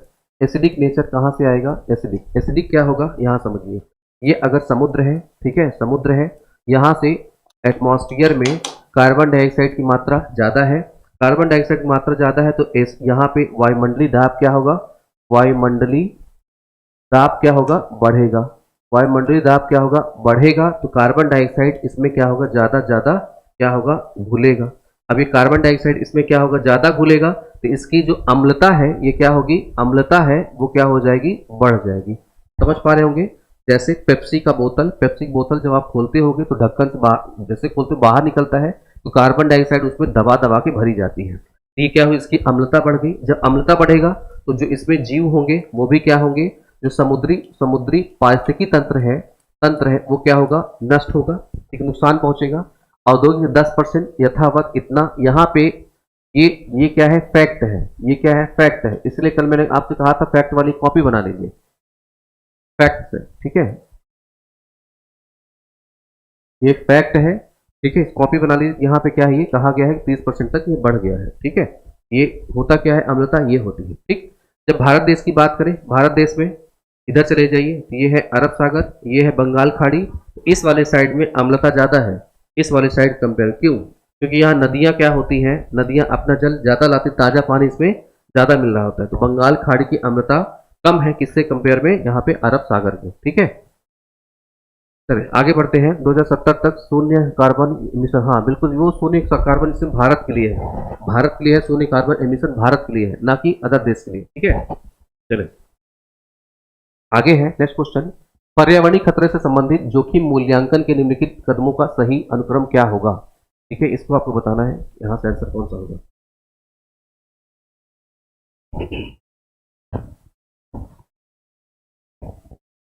जल्दी से आंसर दीजिए इसका आप लोग।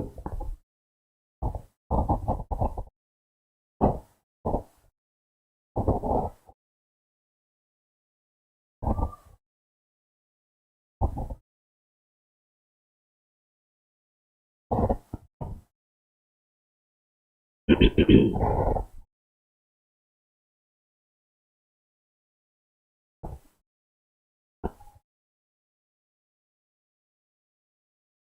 ध्यान दीजिए, जब अगर हम बात करें कि पर्यावरणीय खतरे हैं, तो यहाँ पे कुछ जो संदाई फ्रेमवर्क है, ठीक है, संदाई फ्रेमवर्क, फ्रेमवर्क के हिसाब से संदाई फ्रेमवर्क क्या है कि जो आपदा है, आपदा को प्रबंधित कैसे किया जाए, ये कुछ रूल बनाती है। वो रूल के हिसाब से क्या होगा, आंसर ये क्या है, खतरों की पहचान पहले कर लीजिए।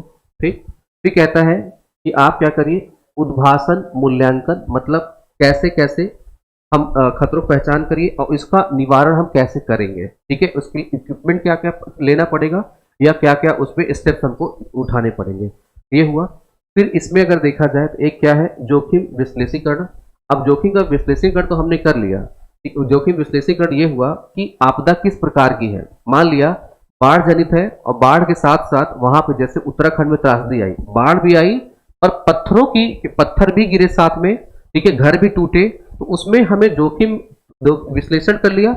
अब इसमें आएगा कि हमें क्या करना है, इसको बचाना किसको किसको है या किस लेवल की हमें क्या करनी चाहिए, इसमें सहायता लेनी पड़ेगी। जैसे पहले तो एनडीआरएफ की टीम आई, किसकी टीम आई, एनडीआरएफ की टीम आई, इनसे भी और चाहिए था, तो हमने क्या किया, सेना को बुला लिया। ठीक है, तो यहाँ पे जोखिम का विश्लेषण हमने किया। अब लास्ट में आएगा कि जोखिम का प्रबंधन कैसे किया जाए। ठीक है, जोखिम प्रबंधन करने का मतलब है कि यहाँ से लोग को निकालेंगे तो लोग को निकाल करके उनको कहाँ बसाया जाएगा। ठीक है, या बाढ़ आई है तब कहाँ रखा जाए, पूरा क्षेत्र ही ग्रसित हो गया तो इनको कहाँ बसाएंगे। अब जोखिम का प्रबंधन हमने कर लिया, इसके बाद हम सरकार के पास पैसे का डिमांड करेंगे कि इनको बसाने के लिए हमें इतनी अमाउंट चाहिए।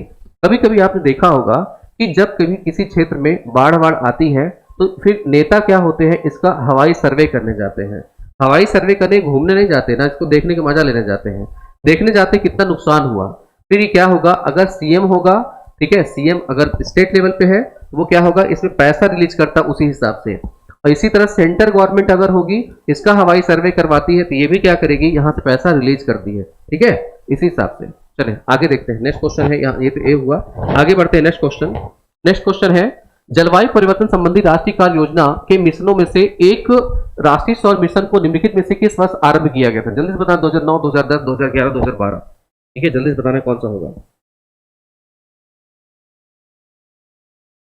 इसमें मैंने आप सबको समझा रखा है, ठीक है, इसका आंसर सही आना चाहिए आप सबका। ठीक, जल्दी से बताइए कौन सा होगा।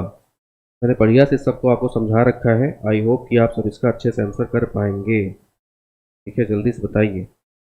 तो इसमें आप सब जानते हैं डियर स्टूडेंट्स, जो आंसर है वो 2010 है। ठीक है, 2010 आया कब था, 2008 में आया था। 2010 में क्यों आया था, सीबीडी को याद करिए, conservation of biodiversity. Conservation of biodiversity मतलब जैव विविधता, जो जैव विविधता है, विविधता है, इसकी बात करें तो इसके निवारण के वर्ष कहा गया था 2010 को मनाना है। तो यहाँ पे हमने भी क्या किया, इसको लॉन्च कर दिया। ठीक है, 2010 में। नेक्स्ट क्वेश्चन है, नेक्स्ट क्वेश्चन पे आएंगे, ये है, जलवायु परिवर्तन के संदर्भ में समुद्र स्तर के ऊपर उठते उठने में अभी तक निम्नलिखित में से किसका योगदान सबसे अधिक है। दक्षिणी ध्रुवीय हिम चादर का पिघलना, हिमखंडों का पिघलना, महासागरीय जल का तापीय प्रसार या ग्रीनलैंड की हिम चादर का पिघलना। ये क्वेश्चन रिपीटेड है, पहले भी जब करवाया है तो ऐसा क्वेश्चन आया था। अगर क्वेश्चन कई बार लगाया हुआ है तो एग्जामिनर आगे भी क्वेश्चन पूछता है। यहाँ का आंसर जो होगा मैक्सिमम इन सब में से इसका नहीं है कि दक्षिणी ध्रुव का जो बर्फ है ये पिघल जाएगा, समुद्र का जल स्तर बढ़ गया। हिमखंडों का पिघलना, केवल हिमखंड अलग अलग जगह है, ठीक है, उनका जरूरी नहीं है। महासागरीय जल का तापीय प्रसार, ये इसमें सबसे इंपॉर्टेंट ये है, क्यों, क्योंकि ये किससे आ रहा है, ग्लोबल वार्मिंग, ग्लोबल वार्मिंग से। ग्लोबल वार्मिंग से जब किसी चीज को भी हम गर्म करते हैं, साइंस के हिसाब से सोचे तो वो क्या होता है, उसका प्रसार होता है, फैलती है। मैक्सिमम अभी जो लेवल बढ़ रहा है 1 सेंटीमीटर, 1 सेंटीमीटर, 2 सेंटीमीटर, वो इसके लिए ये रिस्पॉन्सिबल है। ठीक है, बाकी ग्रीनलैंड यहाँ की अगर बात किया जाए, कह रहा है कि इसके हिम के चादरों पिघलने से नहीं। ठीक है, तो इसमें से सबसे बेस्ट कारण कौन सा है, सी वाला। ठीक, आगे बढ़ते हैं नेक्स्ट क्वेश्चन पे। नेक्स्ट क्वेश्चन है, नाइट्रोजन के विभिन्न ऑक्साइडों में से निम्न में से किन्हें वायु प्रदूषक माना जाता है। ये इंपॉर्टेंट है, इसको भी आप क्या करेंगे, आज याद कर लेंगे इसको। ठीक है, चलिए इसको सोच करके जल्दी से आंसर बताइए आप सब।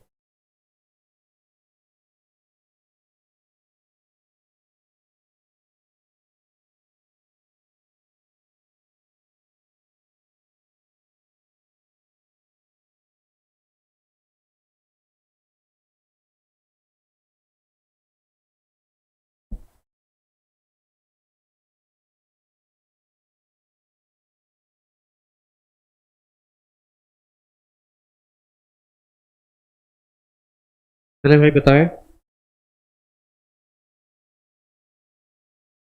देखिए यहाँ ध्यान दीजिएगा, यहाँ जब हम बात करते हैं किसकी तरह से, जब नाइट्रोजन के ऑक्साइडों की बात किया जाए इस समय, तो यहाँ से नाइट्रोजन के ऑक्साइड्स हैं, नाइट्रोजन के ऑक्साइड्स में अब एक आता है नाइट्रिक ऑक्साइड आता है, एक होता है नाइट्रोजन के डाइऑक्साइड्स आते हैं, ठीक है।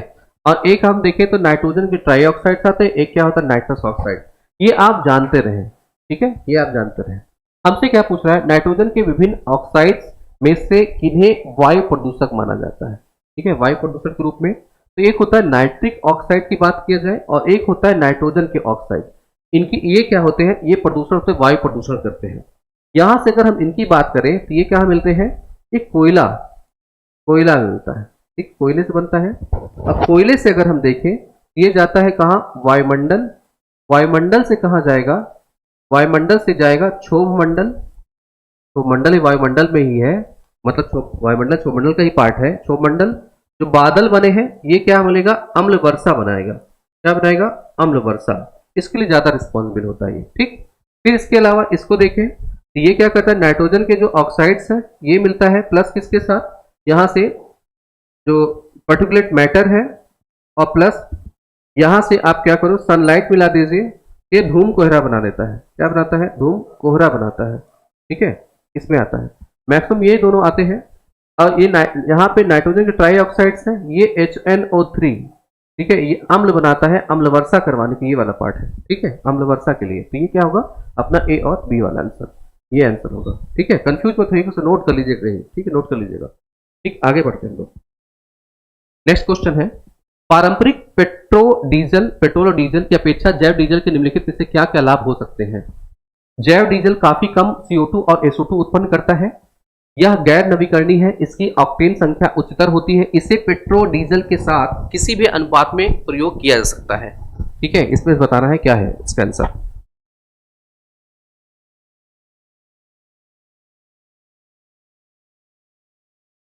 नहीं, NOx तो सबको कहते हैं, ठीक है, नाइट्रोजन के जो ऑक्साइड्स हैं वो सभी हैं, ठीक है, उसमें प्रदूषक कौन सा है वो याद रखना है, ठीक है, बाकी सबके अलग अलग काम क्या है वो याद रखना। बताइए जल्दी से इसका आप लोग।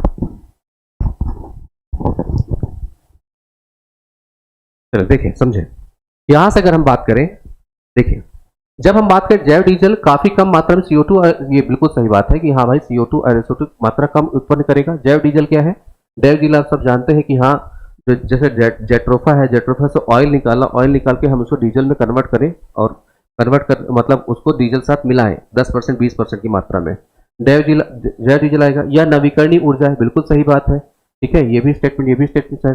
इसकी ऑक्टेन संख्या उच्चतर होगी, ऑक्टेन संख्या होगी जो जितना अधिक जल के अच्छे से जले और ऊर्जा हमें अच्छे से प्रोवाइड करें, बिल्कुल ये भी स्टेटमेंट सही हो जाता है। इसे पेट्रोल डीजल के साथ किसी भी अनुपात में मिलाया जा सकता है। अब यहां पे अगर हम बात करें कि किसी भी अनुपात में हम इनको अभी, एक मिनट इनका जो फ्लैश पॉइंट, पहला स्टेटमेंट सही, ABC, ये स्टेटमेंट तो सही है, एक कुछ मिस है, इसका पेट्रोल डीजल साथ किसी भी अनुपात में मिलाया नहीं, किसी भी अनुपात नहीं मिलाया गया है अभी हाल में अगर बात करें। लेकिन यहाँ पे जो ऑप्शन में होना चाहिए, जो आयोग ने माना होगा, वो डी वाला भी आंसर ले रहा है ये, जिसमें अगर मिसिंग है तो ABC तो सही है, हाँ ABC सही है, इसमें से कुछ मिस है। इसकी निम्न ज्वलांक फ्लैश, नहीं निम्न ज्वलांक फ्लैश प्लांट नहीं होता है, उच्च होता है ये क्या होगा, उच्च होता है, ठीक है, उच्च होगा तो ई वाला आंसर कटेगा, ई वाला कटेगा। फिलहाल अगर यहाँ पे ABC, यहाँ पे डी भी कर लीजिए आप, ठीक है, ये भी सही है स्टेटमेंट, ये क्या होगा यहाँ से ये वाला सही हो जाएगा, डी भी होगा। इसकी ऑक्टेन संख्या, इसका पेट्रोल डीजल साथ किसी भी अनुपात मिला सकते हैं, हाँ मिला सकते हैं, लेकिन अभी जो चल रहा है वो 10%, कितना चल रहा है 20%। फिर इसके बाद आगामी टाइम में, ये आने वाला टाइम है, आने वाले में, ठीक है, कहा गया है कि हम क्या करेंगे 20% 2030 तक मिलाएंगे, 2030 तक मिलाएंगे, ठीक है, टेक्नोलॉजी जैसे जैसे हम लोग खोज लेंगे आगे, ठीक है। अब आगे बढ़ते हैं नेक्स्ट क्वेश्चन पे। नेक्स्ट क्वेश्चन है, नीचे कथन दिया गया है, संयुक्त राष्ट्र की महासभा ने 2010 को अंतर्राष्ट्रीय जैव विविधता वर्ष घोषित किया। 2010 वह लक्षित वर्ष भी था जिसमें जैव विविधता ह्रास में विराम को प्राप्त करना था। अब तो आप इसका आंसर दे लेंगे अच्छे से, ठीक है, इसका आंसर दीजिए। थोड़ा सा एक मिनट रुक जाइए, मुझे इस पे, बल्कि मैं इस पे संशोधन करूंगा क्योंकि कुछ डाउट लग रहा है, क्योंकि आंसर है क्या ना, इस वाले स्टेटमेंट को रह ही लेते हैं, क्योंकि पेट्रोल डीजल के साथ किसी भी अनुपात में, ये अनुपात अभी बाद में टेक्नोलॉजी जब आएगी तब इसको देखेंगे। ठीक है, इसको सही कर लीजिए, स्टेटमेंट डी गलत ही करते हैं। ठीक, क्योंकि जब यहाँ पे 10% कहा गया, 20% कहा गया, और विश्व का लक्ष्य भी कितना है 2030 तक 20%, विश्व का लक्ष्य मतलब एसडीजी का है। ठीक है, और भारत देश ने अब 2025 तक ये 20% मिलाने की बात करी है, तो एक्स्ट्रा दिमाग क्यों लगाया जाए, जब आएगा टेक्नोलॉजी तो देखेंगे। ठीक है, तो यहाँ से ए बी सी ज्यादा सही है, वो डी वाला मैं जबरदस्ती सही करवा दूंगा, क्या मतलब है, बाद में क्वेश्चन आएगा तो आप मुझे गाली दोगे कि यार गलत करवा दिया। यही आंसर ठीक है। ठीक है, चलिए आगे आगे है, तो ये है, ये बिल्कुल दोनों स्टेटमेंट सही है, ये दोनों स्टेटमेंट सही है। ठीक है, इसको आप क्या करें, ये भी एक देखा जाए तो ये क्या है, फैक्ट है। ठीक है, ये फैक्ट है, इसको आप क्या करें, याद कर लें। ठीक है, फैक्ट है, याद कर लें। 1992 में सीबीडी आया था, सीबीडी आया था, कंजर्वेशन ऑफ बायोडाइवर्सिटी। 2010 तक क्या कहा गया कि हम इसको क्या करेंगे, न्यून कर देंगे, कम कर देंगे। और 2010 को कौन सा वर्ष बनाया गया, संयुक्त राष्ट्र 2010 को अंतर्राष्ट्रीय जैव विविधता वर्ष घोषित किया गया था। ठीक है, चलिए, तो ये दोनों स्टेटमेंट क्या है, कथन एक और दोनों क्या है, सही है। ठीक, आगे बढ़ते हैं। नेक्स्ट क्वेश्चन है, नेक्स्ट क्वेश्चन है, नीचे तो कथन दिए गए हैं, अंतर्राष्ट्रीय सौर संधि का दृष्टिकोण, विजन, प्रत्येक घर में चाहे वह कितना भी दूर हो प्रकाश होगा। अंतर्राष्ट्रीय सौर संधि का मिशन हम सब मिलकर के सूर्य को और अधिक दीप्तिमान करें। ठीक है, यहां से देखिए, बताइए जल्दी से। चलिए इसका आंसर दीजिए आप लोग जल्दी से। जब इनको आप देखेंगे, पहला स्टेटमेंट, दूसरा स्टेटमेंट, जब इसकी ISC, ISA international solar alliance, इसके वेबसाइट पे आप जब जाओगे, इस वेबसाइट पे आप इसका देखेंगे, अंतरराष्ट्रीय सौर संधि का दृष्टिकोण मतलब विजन क्या है इसका, प्रत्येक घर को, हर घर को क्या करना है, चाहे वो कितना भी दूर हो, उन सबको हम क्या करें, प्रकाशमय कर सके। जहां सूर्य का प्रकाश ना पहुंच सके, दूर कहीं अंधेला भी अगर हो, जहां लाइट ना पहुंची हो, तो हम क्या करें, सोलर पैनल लगवा करके उनको भी क्या करवा सकते हैं, उनको लाइट प्रोवाइड कर सकते हैं।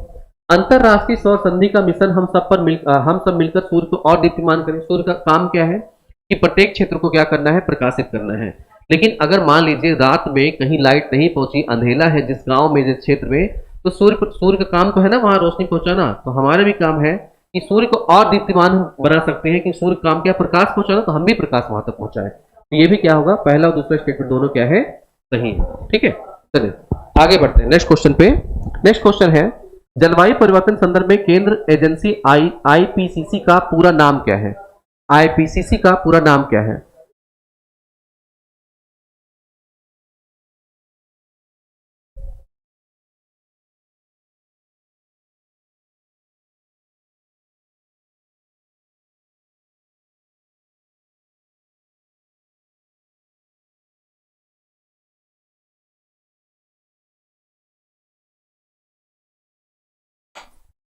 Inter governmental panel on climate change, inter governmental panel on climate change, ये होगा आंसर। ठीक है, inter governmental panel on climate change. आगे बढ़ते हैं नेक्स्ट क्वेश्चन पे। जिनको लगेगा वो चाहे तो आईपीसीसी का फुल फॉर्म गूगल करके आप लोग ढूंढ लीजिएगा, ये आपको मिल जाएगा। ठीक है, चलिए आगे है नेक्स्ट क्वेश्चन। भारत में वायु गुणवत्ता AQI के निर्धारण के लिए निम्नलिखित में से भिन्न आकार वाले कौन कौन से कड़की पदार्थों की आवश्यकता होती है।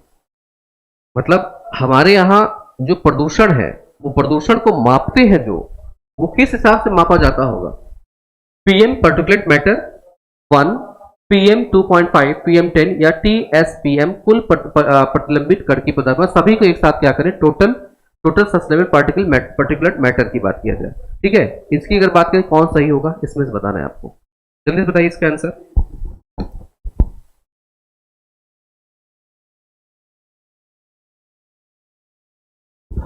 19 का आंसर दीजिए, 18 का आंसर आ चुका है, 20, 17 का भी आ चुका है। बिल्कुल आप लोग से बहुत अच्छे से कर रहे हैं।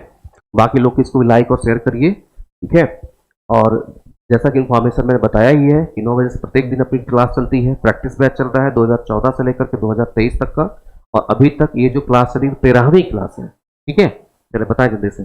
जब हम पार्टिकुलेट मैटर की बात करते हैं, पार्टिकल्स की बात किया जाए, जो कण होते हैं, धूल कण होते हैं, उनके साइज की बात करें, 2.5 माइक्रोन और 10 माइक्रोन की, इनको हम क्या करते हैं, नुकसानदायक मानते हैं ह्यूमन के लिए।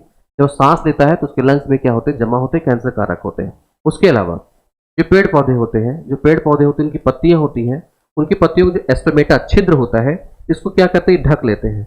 ढक लेंगे तो सूर्य का प्रकाश इन पे आ नहीं पाएगा, अंदर जा नहीं पाएगा, तो ये खाना अपना बना नहीं पाएंगे, तो वो भी पेड़ पौधे भी क्या होंगे, मर जाएंगे। तो क्या होगा, बी एन सी। यहाँ पे आंसर कौन सा होगा, बी एन सी। ठीक, आगे है नेक्स्ट क्वेश्चन। कथन एक है, विश्व के अधिकतर भूतापी स्थल रिम ऑफ फायर के रूप में ज्ञात परिप्रांत पट्टी में अवस्थित है। दूसरा है, भारत में हिमालय भूतापी क्षेत्र भी रिम ऑफ फायर के अंतर्गत आता है। जल्दी से बताना है, ठीक है, जल्दी से बताइए।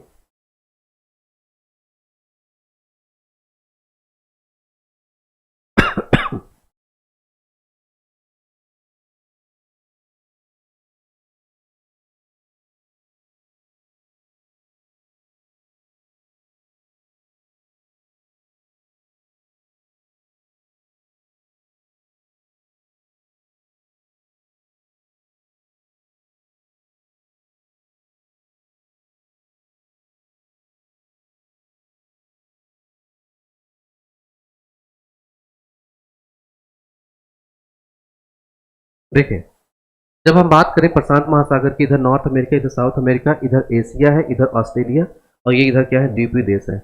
इन सब की अगर बात करें तो यहाँ पे इस क्षेत्र में, यहाँ से अगर देखें तो यहाँ पे क्या होते हैं, ज्वालामुखी आते हैं, ठीक है। और इन सब में देखेंगे तो पर्वत आपको दिखाई देंगे। इधर क्या है, रॉकी पर्वत, इधर एंडीज पर्वत दिखाई देगा, इधर आपको जापान दिखाएगा, फ्यूजियामा। इन सब पार्ट में अगर देखें, जैसे इंडोनेशिया वाला पार्ट है, इन सब में देखें यहाँ ज्वालामुखी बहुत आते हैं। इसी को हम लोग क्या बोलते हैं, ring of fire, ring of fire, ठीक है, फायर, या इसको रिम ऑफ फायर भी बोलते हैं। रिम, रिम जैसे साइकिल की रिम होती है ना, गोली, इस तरह से, ठीक है, रिंग ऑफ फायर। ये क्या है, विश्व के अधिकतर भूतापी स्थल जो रिम ऑफ फायर के रूप में ज्ञात परिप्रशांत पट्टी में अवस्थित है। बिल्कुल सही बात है, ये प्रशांत महासागर है, इसमें अवस्थित है। फिर क्या है, भारत में हिमालय भूतापी क्षेत्र नहीं, हिमालय की अगर बात किया जाए तो भारत देश इधर कहीं आता है, हिमालय इधर है, तो हिमालय क्षेत्र में ज्वालामुखी नहीं आता है। इस क्षेत्र में अगर देखें तो अधिकतर क्या है, ज्वालामुखी आता है। ये क्षेत्र इसमें नहीं आता, भूकंपी क्षेत्र है लेकिन इस क्षेत्र में नहीं आता है, ठीक है। दूसरा स्टेटमेंट क्या होगा, रॉन्ग होगा। आंसर क्या होगा, एक कथन सही है, दूसरा क्या है, रॉन्ग, ठीक है। तो सी क्या होगा, इसका आंसर होगा, ठीक है। 1 is right and 2 is wrong. Next question पढ़ते हैं हम लोग आगे। नेक्स्ट क्वेश्चन है, जलवायु परिवर्तन संबंधी राष्ट्रीय कार्य योजना कितनी थी, ये आपको बतानी है। यहां से ये फैक्ट है, ठीक है, ये क्या है, ये फैक्ट है। फैक्ट की बात किया जाए तो यहां से फैक्ट में संख्या कितनी है इसकी, 8 है, ठीक है, याद रख लीजिएगा। और कब आया था, 2008 में, और उसके बाद लागू कब हुआ, तो 2010 में, ठीक। चले, ये 21 हो गया। जल्दी से फिर और आगे बढ़ते हैं हम लोग, बस कुछ क्वेश्चन और है, जल्दी से करके से फुर्सत करते हैं, 5 मिनट और, ठीक है। चले, तो ये है, नीचे जो कथन दिए गए, हाइड्रोफ्लोरोकार्बन को क्लोरोफ्लोरोकार्बन के ओजोन मुक्त प्रतिस्थापन के रूप में प्रस्तुत किया गया था। हाइड्रोक्लोरोफ्लोरोकार्बन पाइप मतलब जो ग्रीन हाउस गैस में अंशदान नहीं करते हैं, ठीक है। जो हाइड्रोक्लोरोकार्बन है, हाइड्रोक्लोरोफ्लोरोकार्बन, ठीक है, हाइड्रोक्लोरोफ्लोरोकार्बन की बात करते हैं। तो यहां से जब आप देखें मॉन्ट्रियल जो प्रोटोकॉल है, मॉन्ट्रियल प्रोटोकॉल की बात की जाए तो मॉन्ट्रियल प्रोटोकॉल में इस गैस को, हाइड्रोफ्लोरोकार्बन को, सीएफसी को क्या कहा गया कि ओजोन को क्या करती है, क्षरण करती है। इसकी जगह पे क्या लाया गया, इसकी जगह पे एससीएफसी लाई गई, हाइड्रोक्लोरोफ्लोरोकार्बन। बट क्योटो प्रोटोकॉल के अंतर्गत इस गैस को क्या कहा गया, ग्रीन हाउस गैस भी कहा गया, और उसके अंतर्गत इसको भी प्रतिबंधित करने की बात करी गई। तो ये स्टेटमेंट क्या होता है, पहला सही हो जाता है। हाइड्रोफ्लोरोकार्बन पाइप गृह में अंशदान नहीं करती, स्टेटमेंट पूछा गया, नहीं ये करती है, तो स्टेटमेंट दूसरा क्या हो जाएगा, गलत हो जाएगा, ठीक है। तो ये स्टेटमेंट क्या होगा, गलत। यहां से ये क्या होगा, ये सही हो जाएगा, सी वाला, ठीक है। ये आंसर होगा अपना सी, ठीक। यहां समझ में आ रहा होगा आप सबको। आगे बढ़ते हैं नेक्स्ट क्वेश्चन पे। प्रकाश रासायनिक धूम कोहरे के बनने में निम्नलिखित में से किसकी भूमिका होती है, ठीक है। यहां से बताना जल्दी से आप सबको। 23 नंबर, बस इसके बाद 2 क्वेश्चन और है।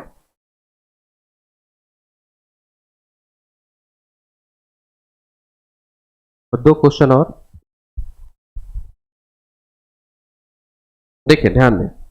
जब हम बात करते हैं प्रकाश रासायनिक धूम की बात की जाए, प्रकाश रासायनिक धूम कोहरा, ठीक है, प्रकाश रासायनिक धूम कोहरे की बात करें, नाइट्रोजन की डाइऑक्साइड, ब्लैक कार्बन, और 2 मिनट, ठीक है, ब्लैक कार्बन, और इसके बाद तो प्रकाश रासायनिक धूम कोहरे की बनाने में निम्नलिखित में किसकी भूमिका है? यहां से देखा जाए तो यहां नाइट्रोजन के डाइऑक्साइड दिया गया है, उसके अलावा ब्लैक कार्बन है, सूर्य के प्रकाश है, वीओसीज है, एंड कार्बन मोनोऑक्साइड है। इसमें याद रखिएगा, जब हम अगर बात करते हैं ब्लैक कार्बन की, ब्लैक कार्बन जैसे आप लोगों ने देखा होगा जब टायर जलाते हैं, ठीक है, जब टायर जलाते हैं, धरना वरना देते हैं, टायर जलाते होंगे तो इसमें क्या होता है, ब्लैक कलर, ब्लैक कार्बन निकलता है। और उसके अलावा ये और कहां देखे होंगे, ज्यादातर दिवाली के टाइम में लोग क्या करते हैं, दिया जलाते हैं, और इसमें ऊपर क्या करते हैं, इस पे इकट्ठा कर लेते हैं दिया कि इसमें हम क्या बनाएंगे, काजल बनाएंगे ना, ये भी क्या होता है, ब्लैक कार्बन होता है पाउडर फॉर्म में, ठीक है। तो इसकी भूमिका इसमें नहीं होती है। बी वाला कैंसिल करिए और यहां से देखें बी वाला कैंसिल करिए। अब देखा जाए तो ए डी ई है, तो यहाँ क्या है, ए सी और डी, तो ए और डी यहां से दोनों क्या हो जाते हैं, कॉमन हो जाते हैं। यहां से ए है, ये आंसर है अपना ए, और यहाँ पे अगर डी की बात करते हैं वीओसी, जिसको मैंने कहा वोलेटाइल ऑर्गेनिक कंपाउंड की बात किया जाए, तो ये भी यहाँ पे है। अब देखें, एक है सूर्य का प्रकाश और एक कौन सा है, यहां से कार्बन मोनोऑक्साइड, उसे गलत है। देखें, इसमें सूर्य का प्रकाश की भूमिका भी होती है, सूर्य के प्रकाश की भूमिका भी होती है और कार्बन मोनोऑक्साइड की भी भूमिका होती है। अब इसमें जो आंसर होगा वो होगा ए सी डी और ई, ए सी डी और ई। यहां पे आंसर नहीं ये दिया है, इसमें कॉमा करके इसको भी लगा दीजिएगा, आंसर अपना क्या हो जाएगा, बी हो जाएगा, ठीक है, आंसर क्या होगा, बी। यहां पे कार्बन मोनोऑक्साइड की भूमिका भी होती है, ठीक है। चलिए नेक्स्ट क्वेश्चन है, निम्नलिखित में से किस प्रकार विद्युत ऊर्जा संयंत्रों में टरबाइनों की आवश्यकता नहीं होती? टरबाइन, सीमा जी इसकी थ्योरी की जो क्लास होगी, अभी जो है वो क्वेश्चन में करवा रहा हूं, तो पहले क्वेश्चन करवा दूंगा। 2014 से लेकर के 2023 तक का जो पेपर है, प्रत्येक 10 यूनिट की सब टीचर द्वारा करवाया जाएगा, ठीक है, और कुछ इसमें से हुआ भी है, आप देख लीजिएगा। फिर इसमें जो थ्योरी वाला पार्ट है, पूरी थ्योरी तो आपको नहीं मिल पाएगी, उसमें से छोटे छोटे जो इंपॉर्टेंट पार्ट है वो हम आपको पढ़ाएंगे। अब अगर पूरी थ्योरी अगर आपको करनी है, पूरी थ्योरी जो करनी है इन्वायरमेंट की या अदर जो 10 पार्ट है, वो तो आपको फिर यहाँ पे इसका सब्सक्रिप्शन लेना पड़ेगा, केवल 999 रुपए में है, आप एडमिशन ले सकते हैं पूरी थ्योरी पढ़ने के लिए, ठीक है। बाकी यहाँ पे क्वेश्चन मैंने करवाया है, अब पहले भी अगर आप पढ़ चुके हैं तो इतने क्वेश्चन प्रैक्टिस करें तभी आपका काम बन जाएगा। लेकिन अगर तब भी लगता है डिटेल से पढ़ना है, तो यहां मैं डिटेल से मेरी क्लासेस होंगी तब वहां पढ़ाऊंगा, ठीक है। चलें आगे है नेक्स्ट क्वेश्चन, लास्ट क्वेश्चन है, ये है, नीचे तो कथन दिए गए हैं, एक अभिकथन ए है और दूसरा कथन है, इसका रीजन है, तापीय प्रदूषण के कारण जल के तापमान का सामान्य स्तर से बढ़ना जल की गुणवत्ता और जलीय जीवन पर प्रतिकूल प्रभाव पड़ता है। दूसरा, इसका रीजन क्या है, तापमान में वृद्धि के साथ जल में ऑक्सीजन की घुलनशीलता में वृद्धि होती है। इसका आंसर बताना है कौन सा इसका कारण होगा, क्या है, ठीक है। देखें, जो लोग पेड क्लास पढ़ रहे होंगे, यहां से पेड क्लास में अभी जो क्लास चल रही है, यहां से आईसीटी वाला पार्ट चल रहा है अभी, और इधर यहां से और इन्फी मैम पढ़ा रही हैं, और यहां पे शिवम सर पढ़ा रहे हैं आपको, ठीक है, शिवम सर। तो एक क्लास जो चलती है वो 10 बजे से चलती है, और एक जो क्लास है वो 5 बजे से चलती है, जो पेड क्लास है। इसके अलावा अगर इन्वायरमेंट के जो अभी यहां से क्वेश्चन में सॉल्व करवा रहा हूं, यहां से 9 AM पे क्लास चल रही है, उसके अलावा मैराथन क्लास चलती है 5 PM से हर सैटरडे को, यहां से आप ये इसका फायदा उठा सकते हैं। जो 9 AM से प्रत्येक दिन अभी क्लास अपनी चल रही है, ठीक है। तो यहां से बताना आंसर कौन सा होगा, ए बी 24 का ए बी, अब कौन सा बताया आंसर क्या है, अच्छा 24 का आंसर क्या है, 24 का आंसर, अच्छा इसका नहीं बताया क्या मैंने, ओके। निम्नलिखित में से किस प्रकार की विद्युत ऊर्जा संयंत्रों में टरबाइन, टरबाइन मतलब क्या होता है, इस टाइप से देखा जाए तो पंखे होते हैं बड़े बड़े, ठीक है, ये टरबाइन्स। अब ये पंखों को कैसे चलाया जाए, तो एनर्जी चाहिए ऊर्जा चलाने के लिए, चाहे आप वायु से चला लो, क्या होगा, वायु से चला ले, या तो इस पे क्या हो, जल नदियां इस पे आके इस पे क्या कहे टकराए तो घूमेगा, साफ इसमें चाहिए। भूतापीय ऊर्जा, भूतापीय ऊर्जा, एक हो नाभिकीय ऊर्जा, एक है जल ऊर्जा, जल और एक है सौर, तो इनके लिए चाहिए, ठीक है। टरबाइन की आवश्यकता पड़ेगी, नहीं नहीं होती है। एक मिनट, यहां पे नहीं दिया हुआ है, तो यहां पे इसमें जो टाइप करने वाला है उसने मिस किया हुआ है। क्या होगा आंसर, देखो यहां पे आंसर जो बनना चाहिए था वो पहला बनेगा। आंसर जब लेंगे तो यहां पे ए होगा, बी होगा और डी होगा, ठीक है, ए बी और डी। यहां पे अगर अगर यहां से आंसर पुट में अगर बनाया जाता तो क्या होगा, ए बी और डी होगा, ठीक है। इसके लिए क्या होगा, टरबाइन की आवश्यकता पड़ती है, ठीक, बाकी के लिए नहीं पड़ती है। चलिए आगे बढ़ते हैं। तो ये अगर हम देखें तो तापी प्रदूषण के कारण जल के तापमान का सामान्य स्तर से बढ़ना जल की गुणवत्ता और जलीय जीवन पर प्रतिकूल प्रभाव डालता है। ऑब्वियस है, नदियां हैं, अब इसमें जब औद्योगिक क्षेत्र से जल को डाला जाता है, गर्म जल को, तो ये क्या होगा, इसका जो ताप है, इसका ताप क्या करेगा, बढ़ाएगा। जब ताप बढ़ा देगा तो यहाँ के जो पारिस्थितिकी तंत्र है वो क्या होगा, नुकसान पहुंचेगा। तो अपना अभिकथन क्या है, सही है। तापमान में वृद्धि के साथ जल में ऑक्सीजन की घुलनशीलता में वृद्धि होती है, ये स्टेटमेंट क्या हो जाता है, रॉन्ग हो जाता है। जब तापमान आप बढ़ाओगे तो उसमें जो गैसेस होती हैं वो क्या होती है, बाहर रिलीज हो जाती है, निकल जाती है, तो ऑक्सीजन की मात्रा क्या होगी, उसमें कम घुलनशील होगी, तो आर क्या हो जाएगा, गलत हो जाएगा। यहां पे क्या होगा, ए सही है लेकिन आर क्या है, यहां से सही नहीं है। ये है क्वेश्चन का आंसर, सी, ठीक है। और किसी कुछ पूछना है, और किसी कुछ पूछना है? तो डियर स्टूडेंट्स, ये थे क्वेश्चन जो मैंने आप सबको करवाए हैं। और अच्छे से अगर आप क्लास करना चाहते हो, ठीक है, तो अभी मैंने बताया कि पेड क्लासेस अपने यहाँ चल रही है। जो इस लेक्चर को बाद देख रहे होंगे, अगर आपको कुछ क्वेरीज होती है तो आप कमेंट बॉक्स में आप कमेंट कर दीजिएगा। और किसी भी प्रकार की कुछ भी समस्या अगर आती है इस कोर्स से रिलेटेड, तो आप दिया गया नंबर है, आप उस पर कॉल कर लीजिएगा। बाकी मैं आपको फिर मिलूंगा कल नए क्वेश्चन के साथ। तब तक के लिए आप सबको नमस्कार, bye, have a good day.